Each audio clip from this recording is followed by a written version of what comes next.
Welcome back and Happy New Year, everybody. I hope you had an amazing holiday season. I hope it continues into the new year. I hope nothing but the best for you and yours. And I'll be hoping for the biggest and best yet to come here with the Vlogging Through History community. Got a lot of great plans for the new year, some new things we're going to be doing. You'll hear about that as we go along, and just building on some of what we've always done as well. So with that in mind, we're going to kick things off with a bang here with our friend over at the Fat Electrician. Been a while since we've taken a look at one of his videos, and there's a lot of reasons for that. One of which is that his videos tend to be very long, and that he tends to be very much kind of a similar style to me, which is that he's telling a story. So I thought this would be a good one, though, because I know a lot about this particular topic.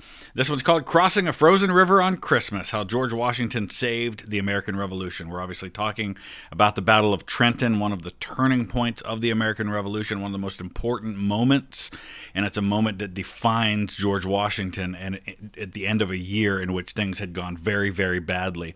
And if you want to know more about why things had gone so badly in 1776, I did an entire original video on this, which I will throw up at the end of the video on the end screen, but I'll also put a link down in the description to my video about 1776, the year America was born and nearly died.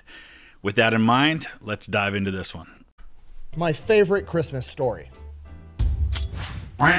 Mine is the Christmas truce of 1914, but this is a pretty good story too. Today we're talking about George Washington crossing the Delaware. Yes, like the painting. We've all seen the painting. We've all seen the internet memes like America will cross a frozen river on Christmas to kill you in your sleep. Haha, that's funny. What's not funny is the fact that everybody knows the painting, but almost nobody knows the full story. It's a metaphor. I get it. But that actually happened, though. And the reason that's a tragedy is because while the painting is cool, the painting doesn't convey the message that Washington didn't just cross the Delaware River while it was frozen. He crossed it on 3 separate occasions, handed out 3 separate ass whoopings, and saved the entire American Revolution. And it is probably the 10 most important days in American history. And we're going to get to all of it right after a word from our sponsor. So I would 100% agree with everything he just said. It's not well known enough because and understanding the context is important. That was a terrible year for the brand new United States. New York City is taken. Washington basically loses his entire army with the exception of a little bit of it. His second in command gets captured by the British and possibly turned to their side. We'll never know for sure. His next in line in command, Horatio Gates, absolutely despises him and undermines him at every turn. He is facing the disintegration completely of his army. The British think it's only a matter of days before the Americans come to their senses. It's just an absolute disaster. And it's more than just Trenton, as he alluded to there, because you have Princeton and you have Assunpink Creek, and these are all vital moments in the survival of the nation. Our story begins in December of 1776. George Washington is currently leading the Continental Army, and things are not going well. They have suffered loss after loss after loss at the hands of the British. They've lost New York, they've lost Long Island, they've lost Fort Washington, they've lost Fort Lee, and they are now being driven out of New Jersey. All that remains of the Continental Army at this point is about 2,400 men. They are beat up, they are freezing, they are starving, and they've lost almost all of their supplies in their previous losses, and they are now being forced to retreat across the Delaware River into Pennsylvania to desperately try to stop the British from taking Philadelphia. So a couple of things about that. When he says Continental Army, the main army that's with George Washington has about 2,400 men, but there are other forces that are kind of scattered out in the area. So the 2,400 men, that is who he's going to make this attack on Trenton with, but there are other, it's not like nationwide across the entire continent, that's all the men that are still in uniform. So he's right, but I'm just giving some additional details there. And the British aren't actually going after Philadelphia yet. They're not going to go after Philadelphia until the summer of 1777. And even then, it wasn't supposed to be the plan. There was a very different plan in place that would have probably been more successful, but the British general-in-chief decided he wanted the glory of taking the enemy capital. And if that wasn't bad enough, the army is about to not exist because on December 30th at midnight, all of the enlistments for all of the men in the Continental Army expire, and most of them are probably going to go home because they're tired of getting their asses kicked, which means the American Revolution is going to dissolve and it's game over. We remain British forever. Yeah, and again, I mean, I'm not trying to correct him. I'm just giving additional details here. Understand that a lot of these guys, it wasn't so much they didn't believe in the cause, although some certainly didn't at this point. Why wouldn't you feel that way after the losses they had suffered? But there's also something to be said for the fact that for most of these men, they didn't sign on to be in the Army for 5, 6, 7 years. Most men who serve in the American cause during the Revolution are militia who serve for like 3 months and then go home, and then come back and serve for another 3 or 4 months and then go home. So they never really intended for this to be away from home for everything. They've got responsibilities at home that they need to get back to. That sounds terrible. It is terrible. And the British realize this, so they decide they're not going to attack Philadelphia. They decide it's the fourth quarter, they're up by 100 points. They're just going to take a knee, let the clock run out, and win the game. There's no reason for them to march south, have one last fight with Washington, and take Philadelphia, because the American Revolution is dying just fine on its own. Yeah, that's true. And also, the British general is quite comfortable in New York City, which they've taken and they've kind of settled into, and he's got a mistress, and they're also kind of hunkering down for the winter. You don't typically fight wars in December, January, February. Yeah, even look at the American Civil War. There's a few battles that happened during that time. You have Fredericksburg and Stones River in December of '62, but for large stretches of the year, there's not a lot of fighting going on during the November to kind of April window. So the top British generals, General Howe and General Cornwallis, order their men to go into winter quarters. General Cornwallis makes plans to go back home to Britain to spend winter with his wife, and General Howe is going to go up to New England and spend winter with his mistress. And Cornwallis's wife actually dies during the Revolution, and this isn't something that's talked about a lot, is that he suffered some real significant personal tragedy during all of this. Okay, the British, obviously the bad guys in this story, but you got to give it to them. That's a brilliant plan, right? You get to go home, be warm, get a piece of ass, and still win. I'll make that deal. What their plan did not account for was that a 6'2" giant by the name of George Washington was about to make the decision that he was going to be the main character of the American Revolution. He's 6'2", which doesn't sound necessarily tall. I mean, my son's 6'3", and he towers over me because I'm only 5'10", but at that time, 200 years ago, 300 years ago, people were on average shorter than they are today. It's just kind of the thing with the gene pool that happens. And so he did. He was literally like the tallest guy in any room that he walked into for the most part. And the British and Hessian forces that are allied with them have spread themselves out in all these little outposts for the winter all over New Jersey, kind of between New York City and Philadelphia, the Philadelphia area where Washington is.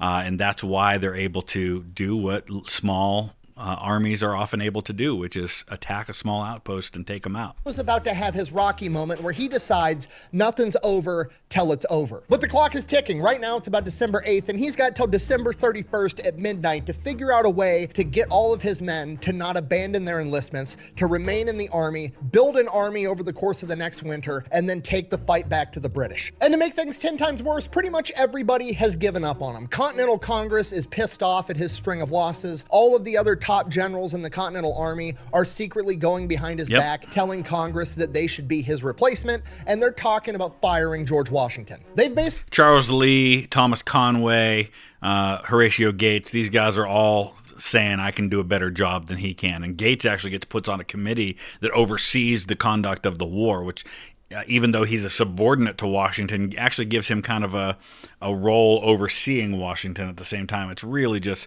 the politics of all of this are just one of many reasons why Washington is who he is. He's not a great tactician on the battlefield, but he has brilliant moments like this. But more importantly, he has the right character for this job.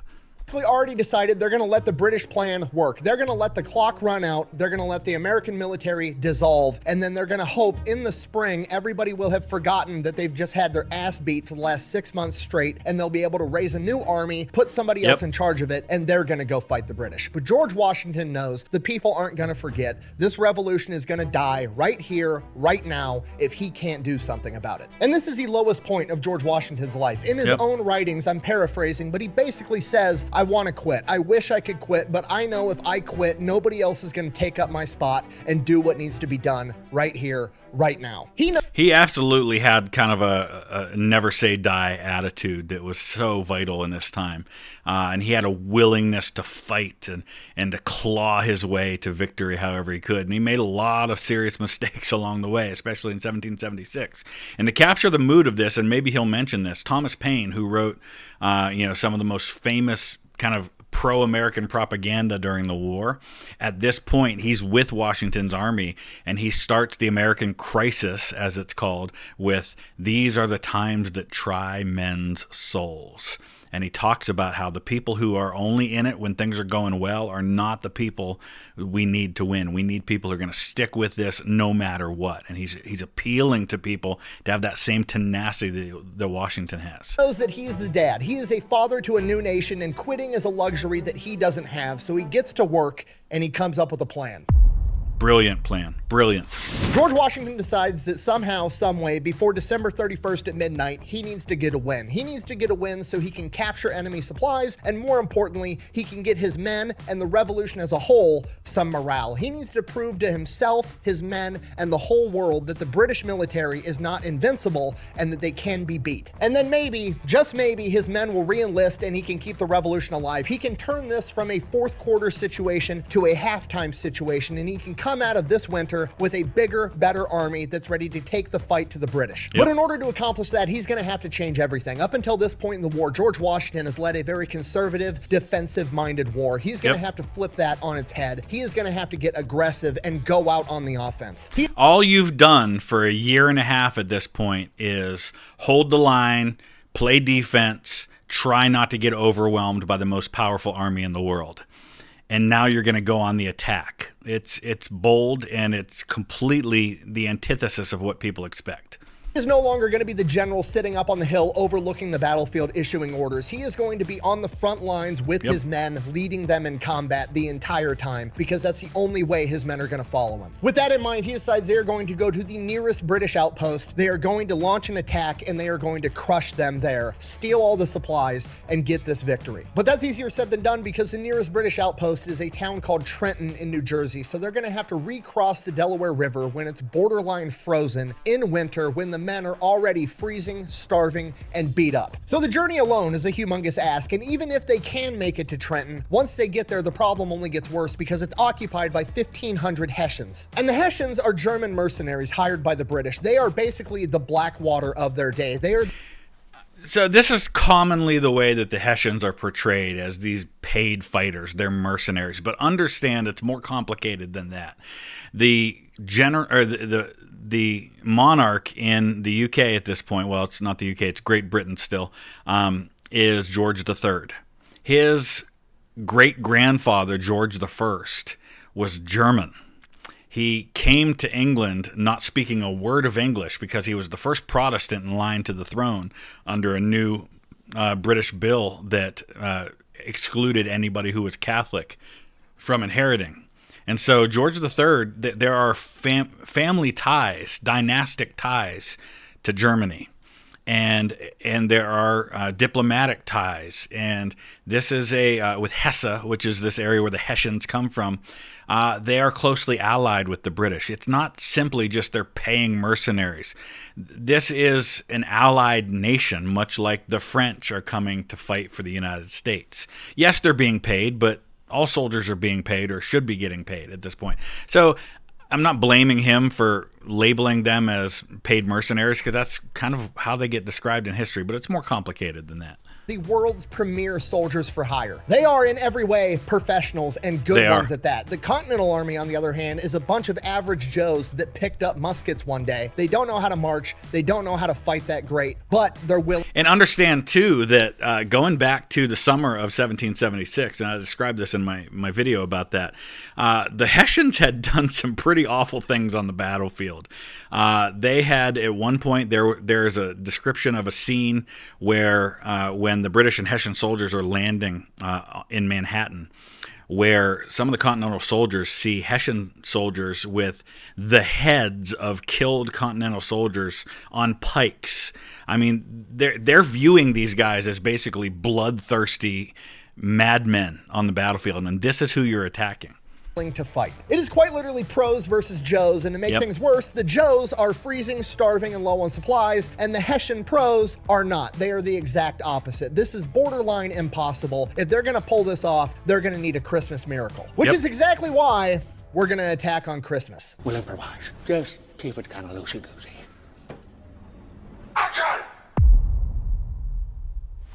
All right, so it's decided. We're attacking Trenton on Christmas, so we got to get a plan together. First things first, we got to be able to transport all the men and all the cannons across the river as quickly as possible. And in order to do that, we're going to need as many boats as possible. Luckily, the Delaware River is used for commerce, so there's these things called Durham boats that a lot of farmers and businesses that operate on the river already own. And these boats are capable of carrying a huge quantity of weight because they're usually used for carrying like iron ore or crops. So if we can get our hands on those, we'll be able to transport large quantities of men and cannons across the river as quickly as possible. It's also important to get your hand on all of these boats so that the British and Hessian soldiers can't get them to cross the river themselves.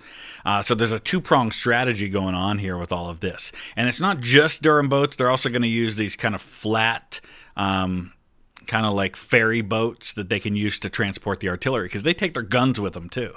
And they're already along the river. So George Washington orders his guys to go out weeks in advance and track down all the farmers, all the businesses that own these Durham boats. And first, they need to ask if they can borrow them. If they're not going to let the Continental Army borrow them, they're going to ask them if they can buy them. And if they can't buy them, we're just going to steal that shit. We're going to strategically transfer that shit to our location. Okay? Not really that great. It's not good for, the whole hearts and minds, and we want everybody on our side to think we're the good guys thing, but our back is up against the wall. It has to be done. We need these boats. If we can't buy them and we can't borrow them, we're going to fucking steal them. So I want to express here as we're going along in this that there have been times that I have, when I've done Fat Electrician videos, that I've been like, he's kind of off on the details on this, and because he's a fantastic storyteller, and he and I have talked about this too. But occasionally, when you get worked up and you're really into the story, sometimes you get facts wrong, and I do it myself all the time. But so far, this is a topic I know really, really well. He is portraying this perfectly. He's doing a fantastic job. Go out, they acquire the boats. Okay, now for the actual plan, how we're going to conduct this battle. We are going to go there. We are going to leave at night. We are going to cross the frozen Delaware River with giant chunks of ice floating down it in these Durham boats in the dark. And then we're going to march 9 miles to Trenton and hopefully get there before the sun is up, and we can still attack him at night. And because it's Christmas, hopefully all the Hessians have been partying and drinking, and we can catch them when they're drunk, off guard, and just slaughter everybody. And the timetable is a big part of this, because they start pretty early on and it takes the better part of the evening to get the entire army across, and they're already massively behind schedule by the time they do that. And so a lot of people who were against this in the first place at that point are saying, listen, we're already behind schedule, the weather's awful, we need to cancel this plan. That's the plan. Okay, this is not going to be conventional warfare. We're not going to march to Trenton, then form up in ranks on the outskirts of town in a field and wait for the Hessians to come out and form up their ranks and fight like they do, where we all just stand in the field and take shots at each other. No, we are going to rush into the town with our 6-foot-tall Kentucky rifles and start doing CQB guerrilla warfare tactics. That's the plan. I know what you're thinking. If we're just doing a bunch of close...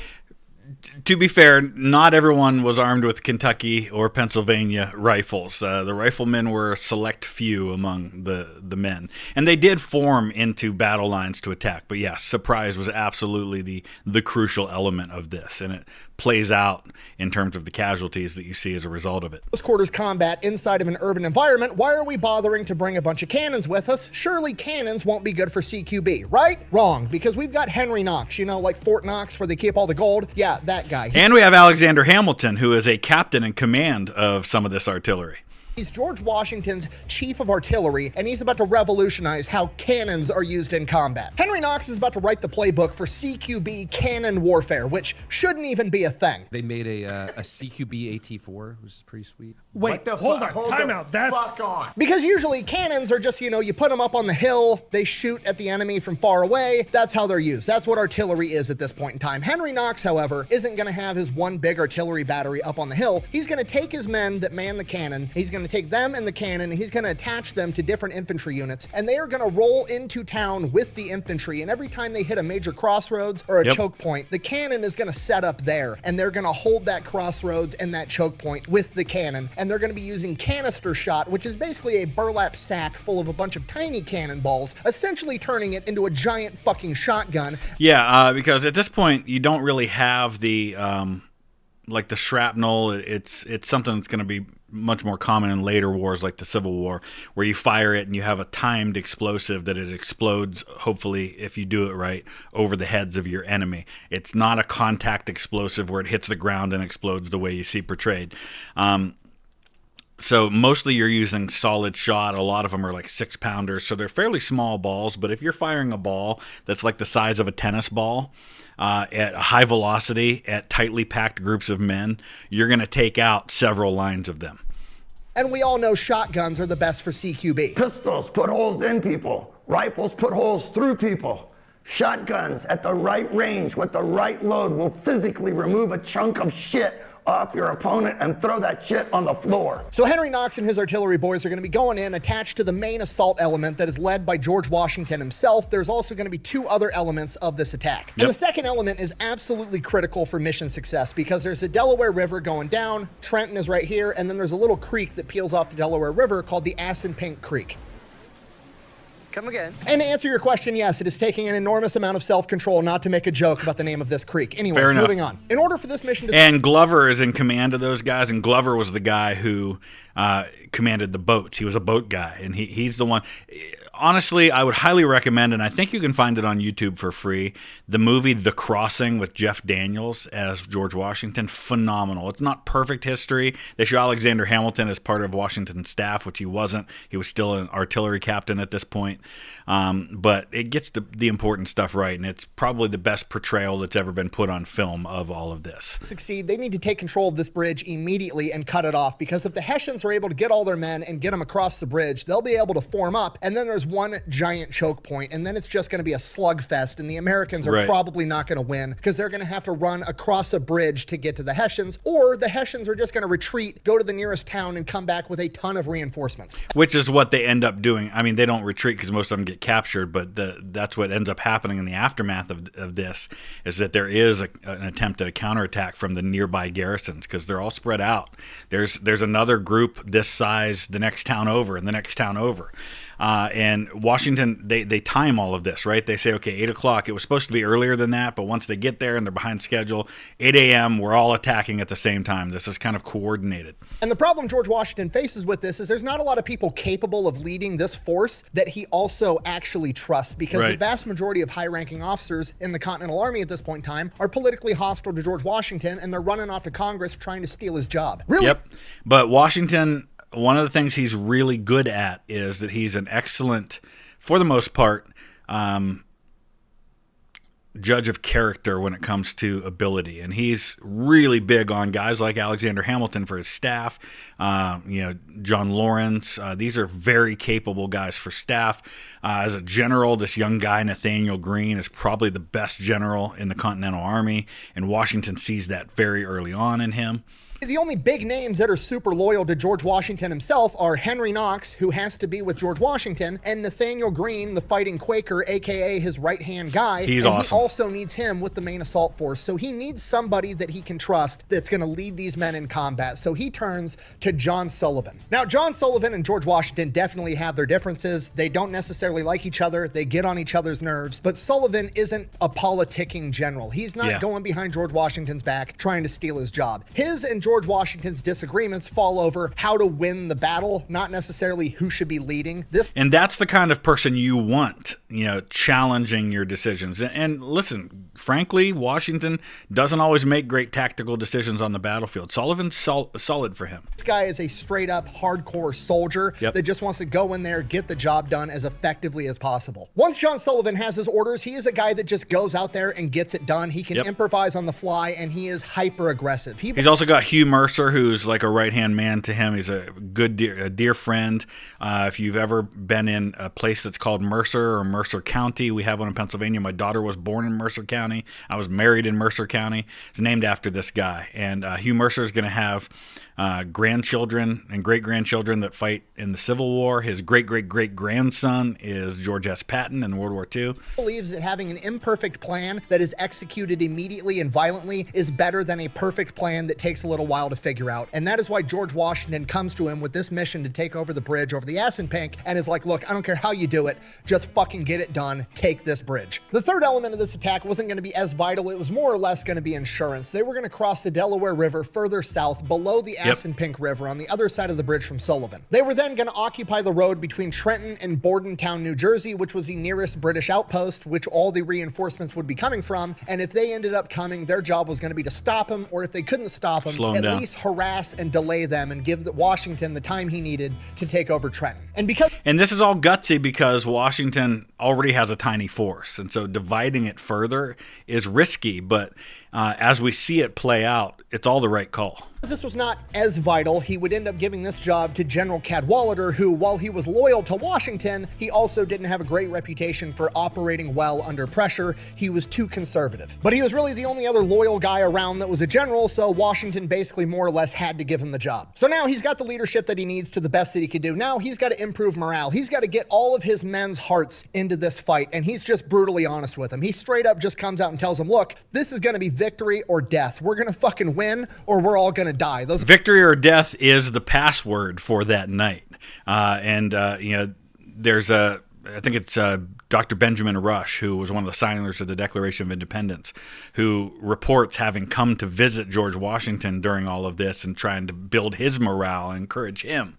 Rush is great for that. He's also the guy who's chiefly responsible for helping rekindle the friendship between John Adams and Thomas Jefferson after their political falling out when they had both been president.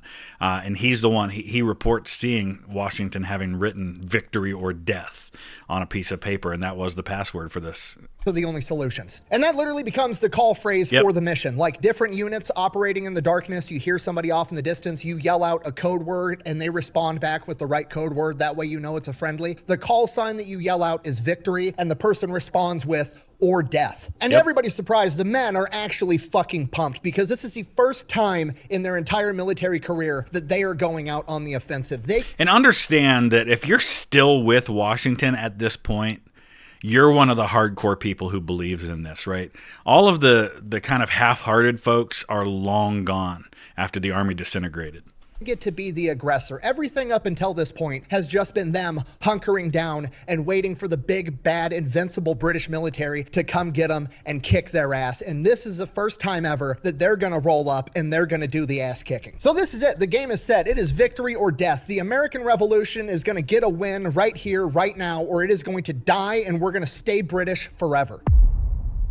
Merry Christmas. Christmas Day, 6 p.m., 1776. All the head honchos are inside of a house. They're all looking at George Washington, Nathaniel Greene, Henry Knox, John Sullivan, General Cadwalader, all looking at him like, are we still going through with this crazy plan? Because not only is this plan crazy, there's now also a snowstorm outside. And George Washington issues... Which turns to actually ends up being like sleet and ice. It's ugly. Order. The weather doesn't matter. The clock is still ticking. We're going anyways. And you know what? Finding the silver lining, it probably adds to the element of surprise, because now it's not just the Hessians thinking surely the Americans wouldn't cross a frozen river on Christmas to kill us in our sleep. Now it's the Americans surely wouldn't cross a frozen river on Christmas in a snowstorm to kill us in our sleep. Right? Wrong. No, that's exactly what we're doing. Board the fucking boats. And it's important to note too that there is an element of espionage going on with all of this. Washington has a spy in Trenton.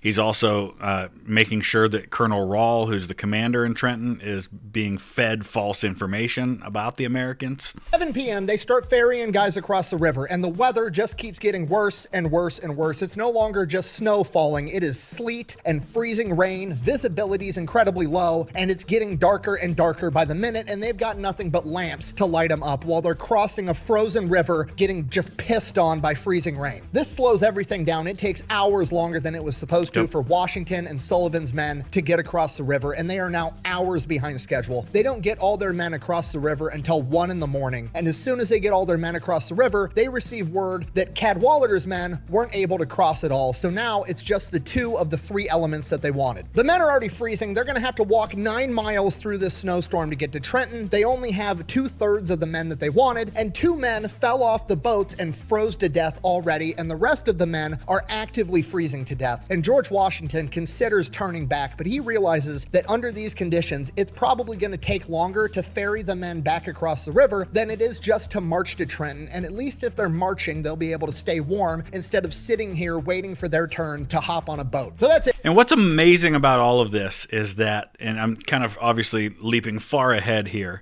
they're going to be up all night marching. They're going to attack at 8 a.m. They're going to take Trenton. They're going to get all the supplies, and then they're going to hoof it back and go back to their crossing point, get back across the river before they can be counterattacked by another outpost. So, I mean, getting through the part where you're attacking, it's not like once you take Trenton, you're going to rest and now you're going to finally get some sleep. And, no, you're only halfway done with all of this. And Washington does. He's actually asked by his other commanders, are we going to turn back? We're way behind schedule. It's going to be daylight when we attack. And he tells them, even later on when they're telling him all of our powder's wet, I don't even know if our guns are going to be able to fire. He says, no, I'm determined to make this attack no matter what. We're moving forward. We've crossed the point of no return. No matter how bad it gets, we have to keep pushing forward. It is quite literally victory or death at this point. They start marching to Trenton. And this march takes way longer than it's supposed to. The men are still pumped spiritually, but physically they are still starving, freezing. It's a snowstorm, it's dark, and all they have is lanterns leading the way. Obviously, Washington and Sullivan's men split up because they're taking different routes to attack different spots on the town. Sullivan winds up sending a runner over to George Washington and is like, hey, our men are completely soaked with this freezing rain. All of our black powder's wet. We're not going to be able to shoot people when we get there. To which Washington replies, then use bayonets. John Sullivan, king of just getting the job done anyways, is like, okay, Roger, take over the bridge with nothing but pointy sticks. You got it. They don't make it to Trenton until like 7:30 in the morning. The sun's already coming up. Everything is going wrong. They're missing one of their 3 elements. The black powder's wet. The sun is now up when they were supposed to attack at the dark, and the Hessians didn't go and get drunk the night before, and they're all just sleeping.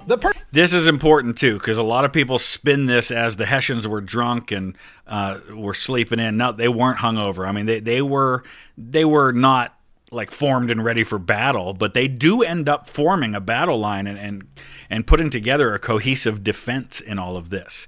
And it sounds like he's really spinning this as everything was against the Americans, but it's absolutely true. It was really that bad. The situation was that bad. Everything was going about as wrong as you could expect it to, but they still end up with the element of surprise despite everything. The perfect plan that we had has crumbled. It no longer exists. The only thing we have now is immediate and violent execution of whatever we've got. Yeah, let's try some schoolyard bullshit. Yeah, so the Americans just attack at 8 o'clock in the morning. There's very few guards out because, again, it's the day after Christmas and a snowstorm just ended. Surely the Americans aren't on their way, right? Wrong. All the guards get killed immediately. Henry Knox and his boys roll in there with cannons, set them up on the street. Everybody in town's been alerted from taking out the guards. Hessians start running out of the buildings in their pajamas with their guns, trying to These scenes are from The Crossing. Figure out what's going on. They're getting lit up by canister shot from Henry Knox's artillery. So it's already chaos for the Hessians, and then the American infantry starts doing what the American infantry does, and they start deliberately targeting the officers so they can't give any of the men any orders. So it's just because confusion is a huge part of this, right? You're doing a surprise attack. They are organizing a defense. And if you look at the casualties in terms of the killed and wounded for the Hessians are really not that high considering. But all of their regimental commanders are killed in this attack. So that tells you who was getting targeted. Chaos for the Hessians absolutely everywhere. And then to make things even worse for the Hessians, some of the American civilians inside the town of Trenton start helping in the battle. One soldier had an account that he witnessed a woman from a second-story window shoot and kill a Hessian captain. I just died Which is just poetry, because American men don't engage in gentlemanly warfare, and American women definitely don't. Some of the Hessian troops wind up retreating across the bridge before Sullivan could take it, but ultimately he does wind up taking control of this bridge at about 8:30. So we are 30 minutes into this battle. America's already taken the bridge. They're kicking ass, and Colonel Rahl, the Hessian commander, is just now getting out of his quarters. They went and woke him up the second the attack started, but you know, he had to go and get his uniform on and get his powdered wig because he's got to go win in style. So he comes out and it's just complete chaos. Men are scattered everywhere. All of his officers are fucking dead. He hops on his horse and starts rallying his men to this apple orchard right outside of town. So Colonel Rahl's out there on horseback yelling orders. He's getting all of his men to this apple orchard, gets most of them there, starts getting them formed up, and then some random American, some fucking farm kid with a Kentucky rifle notices, oh look, a guy on horseback with a bunch of fancy shit on his outfit and a powdered wig. Shoot that guy. Yep. So now Colonel Rahl, fatally wounded, basically orders his men to carry him back to his quarters and tells the rest of his officers, like, good luck, fucking figure it out. And by the time that unfolds, Sullivan already has cannons on the other side of the Assunpink River pointed at them on the apple orchard. Henry Knox has all the cannons moved around them on the other side, and it's just all the Hessians standing in the middle surrounded by cannons and Americans, and they're forced to surrender. When it was all said and done, 22 Hessians had been killed, 83 had been wounded, and they captured 900. The rest of them managed to escape across the bridge before Sullivan took it over. And 22 Hessians are killed, and included in that, you've got like 3 or 4 regimental commanders. I mean, that tells you a lot about what's going on. Not a single American is killed in battle. The ones who die from the weather.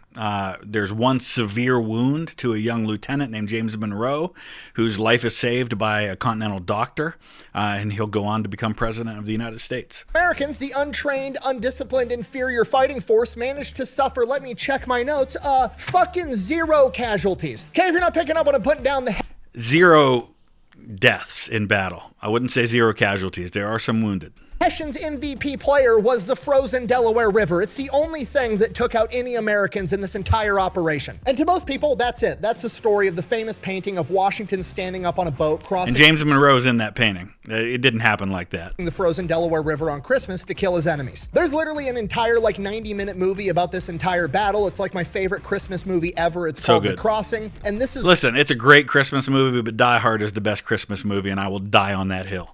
Where they end the story, but in reality, this is where the story begins. Yeah, that's fair. So while most people in the story there, and they're like, oh, America had their first victory at Trenton, hooray, the revolution is saved. No, that's not how reality works, okay? A bunch of Hessians escaped across the bridge, and they're going to go tell the British, and now Cornwallis and General Howe aren't going to be able to go home and get laid. They're going to be super pissed off. They're going to come back with a ton of men and crush George Washington. So while everybody else is celebrating because America just got their first victory, George Washington is like, grab the supplies, pack your shit up. We're heading back across the Delaware right now. And that's exactly what happens. The men are dog-ass tired. They've been up all night. They just won a battle, but hey, George Washington says so. That's what we're going to do. They get all the supplies that they just captured. They pack all their shit up. They head back across the Delaware. At least now there's not a snowstorm going on. So they get back. Now Washington has to handle the fact that the clock is still ticking. Like the enlistments still expire on December 31st at... Right, and put yourself in the position of one of these soldiers. You've been going into Trenton. You've had nothing but defeat. You've lost most of the army.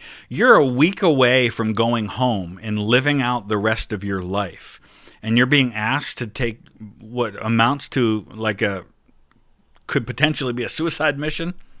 Midnight, and now it's December 27th. And now Cornwallis, who's pissed off that he didn't get to go home for Britain for the winter and bang his wife, is marching towards them with 8,000 redcoats. And he's got approximately 2,000-ish guys, and they all get to go home in 3 days. So if Cornwallis shows up and his army just dissolves overnight, he's not going to stand there with 8,000 guys and be like, oh, I guess we can all go home now. No, he's going to continue marching down to Philadelphia and squash the entire rebellion. If Washington can't figure out how to put up a defense right here, right now, it's still game over. So Washington forms up his men and delivers a speech, and he basically lays it out how it is. He's like, look, you guys can go home if you want. I can't stop you. But if you guys stay, give me one more month. I will get all of you a $10 bonus from Continental Congress. I will get you paid. And if you give me one more month, we can fight and keep this rebellion alive. Otherwise, He basically tells them this next month, you could do more service for your country than you might be able to do in a lifetime otherwise. I mean, he's really laying it on them thick that these are the most vital days in our history if you stick with us. Never going to have another shot like this. They're going to absolutely crush us if you guys quit right now. So they stay. They're freezing, they're starving, they're beat up, they're exhausted, but they stay. And as news spreads that America just actually beat the invincible British military at Trenton, he starts getting some more reinforcements, some more militias join under Washington. He gets some new recruits, and his troops go from 2,000 to approximately 4,000 men. And they're not all new recruits. I mean, we're talking about a consolidation and bringing in guys that have already been a part of the Army, but we're concentrating now, and we're getting some of the stragglers that have been gone along the way. Some people are coming back. Is now 4,000 untrained American colonials versus 8,000 redcoats under Cornwallis. The odds are getting better, but they're not looking that great. No, this is still not looking great. like America's going to get its ass kicked again. This is quite literally, yet again, victory or death. They got to figure out how to stop Cornwallis. And yet again, George Washington's back is up against the wall. He cannot decide whether or not he wants to take this fight. He has to take this fight. The only thing he can decide is where and how. So he decides they're going to go back to Trenton and they're going to set up all their defenses on the bridge and force the British Army to cross that narrow choke point while the American Army is firing at them. Okay? And this is exactly what you want to do against a superior force is, force it. This is how the Scots win at Stirling Bridge, for example, right? You funnel them across a narrow choke point. This is what Harold Hardrada faces when he loses and dies at the Battle of Stamford Bridge against Harold Godwinson. Same kind of thing.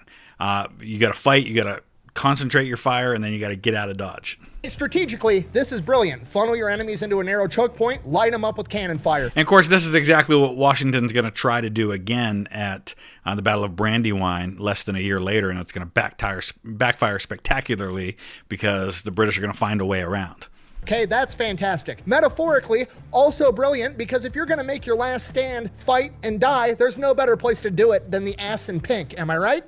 I tried so hard not to make that joke. I'm sorry. So that's it. That's the plan. Washington and his men recross the Delaware for a third time. They start digging trenches. They're getting the cannons set up. They are getting ready to make their last stand. And George Washington goes over to John Sullivan and is like, John, I need you to take your best guys. I need you to go up the road where Cornwallis is coming from. And I need you to just harass the shit out of him and slow him down as long as possible. Okay, on one hand, like why? Why does that matter? Why are we trying to slow him down? We're making our last stand. Like we might as well do it during the daylight. I don't want to fight at night, but also this is John Sullivan, the guy that just takes orders and accomplishes a fucking mission. So he takes his men and he goes and he does just that. So Cornwallis is trying to march 8,000 redcoats down the road, and John Sullivan and his guys are just in the tree line taking pop shots at him the entire time. They launch an ambush. They dip. The British have to turn, file ranks, go out into the field. They fire back into the trees. Turns into a whole 45-minute thing every time. And by the time they return fire, John Sullivan and his guys are already gone. They harass and delay them forever. Nobody really knows why we're trying to delay them, but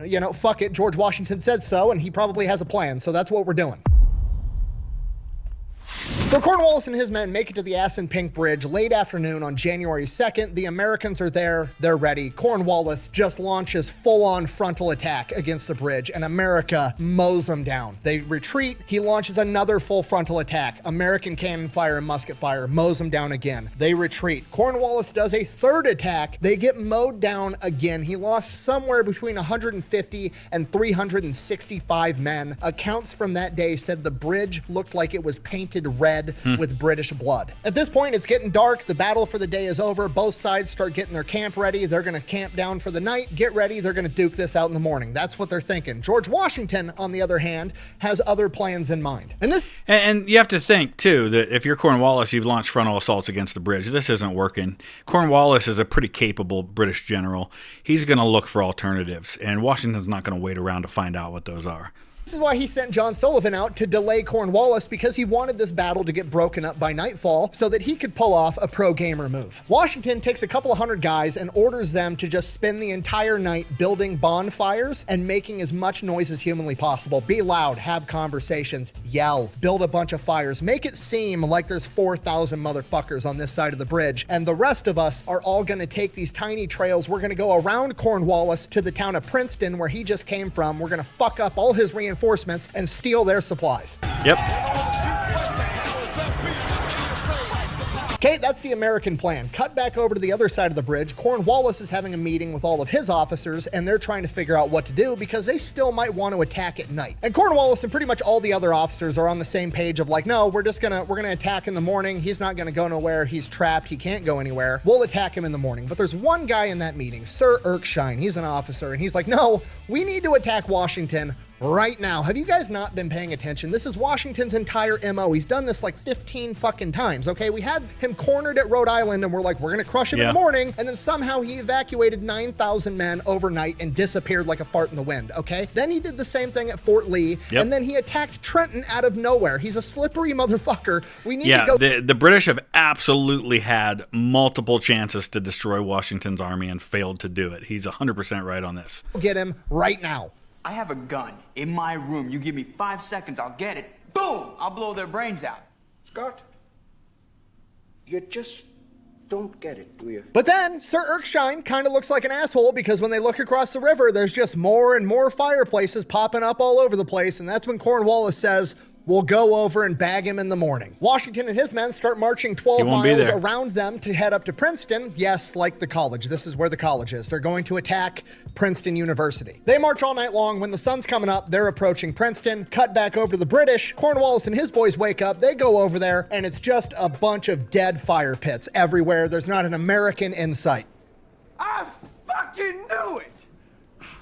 Oh! Cutting back over to the Americans, as they're approaching Princeton, there's two roads going in and out, right? And the Americans are on one road, and there's 1,200 British reinforcements on the other road, and they're literally passing each other as America's entering Princeton, and they just kind of turn and look, and the fight breaks out right there. From here, it just turns into a giant shit show, right? They were marching on a road. They're not in battle formations. You've got John Sullivan and his men, and then Cadwalader and his men leading the way up front, and then George Washington's behind him. So John Sullivan and Cadwalader's men are the ones that engage. And you see, if you look back at this map, you see Hugh Mercer right there making the stand, right, and he's going to end up being killed in hand-to-hand combat. Leading the way up front, and then George Washington's behind him. So John Sullivan and Cadwalader's men are the ones that engage first, and after a little while, the British start getting the better of Cadwalader's men, and they're breaking apart the two formations that John Sullivan and Cadwalader had set up, and they're about to split them in two, break the line, and crush the American forces. At this point, George Washington, leading from the front, rides in on his horse into the break in the American line and starts waving his men into battle to charge. And remember, George Washington is not a gray-haired old man. He's like, what, about 46 at this point, 45, something like that. He's younger than me at this point, and he repeatedly takes these kinds of risks, but it's necessary. Right as he gets out in the open and everybody sees, holy shit, that's George Washington, the British open up with a volley and just cover the entire battlefield in smoke, and George Washington disappears from eye view, and everybody just has the sinking in their stomach feeling of like, fuck, George Washington just died. That's it. But as the smoke dissipates, George Washington comes back into eye view, still on his horse, still waving his men into battle, and they follow and proceed to crush the British line. How could you miss? He was 3 feet in front of you! With the British line fractured, some of the Redcoats turn, take off towards Trenton so they can reconvene with Cornwallis, and the rest of them are forced to retreat into Princeton University and take up occupation inside of some of the school buildings, and they barricade themselves inside. So the Americans roll in the cannons and just start lighting up Princeton University with cannon fire. Eventually, the British are forced to wave the white flag out of these school building windows, and they are forced to surrender. And from here, George Washington has yet another decision to make because he knows that he is now in between Cornwallis and the Redcoats and their supply depot in New Brunswick, which is the biggest supply depot for the British Empire in this entire area. If he goes into New Brunswick and takes out that supply depot, it would be humongous. But also, that's exactly what Cornwallis is anticipating, and Cornwallis is for sure beelining it there as fast as he can because he does not want to lose this supply depot. Instead, Washington decides it's finally time to take up winter quarters, and he's going to be a dick about it the entire time. He marches his men further into New Jersey, into a place called Morristown up in the hills, which is heavily populated by people supporting the Patriot cause. It's also up in the hills. There's high ground all over the place. There's very few roads to get in and out. It is extremely easy for him to defend, and the British aren't going to be able to reach him there without taking a humongous amount of losses. More importantly, it's centralized in relation to all the other British outposts, so he has this impenetrable home base that's centralized. So from here, for the next 2 to 3 weeks, he just sends out raiding parties on all the British outposts and is relentlessly harassing them until they finally say fuck this, and the British pull out of New Jersey altogether for the win. Remember, they had been spread out on all these like outposts throughout New Jersey, and this is when you're going to have Howe say, you know what, we're going to pull back, we're going to consolidate our defenses around New York City, we'll deal with this in the spring. And when this news spread, thousands upon thousands of young men went and enlisted in the Continental Army. They got a ton of support from civilians. They got more food, more supplies, more everything. The entire revolution was a dying fire down to its last little red ember. And in its last moments, George Washington walked up with a fucking gallon of gasoline and poured it on top and turned it into a massive bonfire. The Battle of Trenton, Assunpink Creek, and Princeton all happened in the span of 10 days. And in that 10 days, George Washington proved to the entire world that the British military was not only not invincible, but that they could be beat. It is probably the only reason that you're not drinking tea from a kettle right now, and it is probably the most important 10 days in American history. So yeah, that is the full and real story of the famous painting of Washington crossing the Delaware on Christmas. He didn't just cross it once, he crossed it 3 times, he handed out 3 separate ass whoopings, saved the American Revolution, and changed the world forever, and that is why he is the father of the United States of America. Excellent stuff. Really well done. All true. Phenomenal job on that. I hope you guys learned a lot. If you want to learn more about the extended story of what was going on in 1776 and how they got to this point, then check out my video that I'll throw up here on the screen in just a second, 1776. Thanks for watching.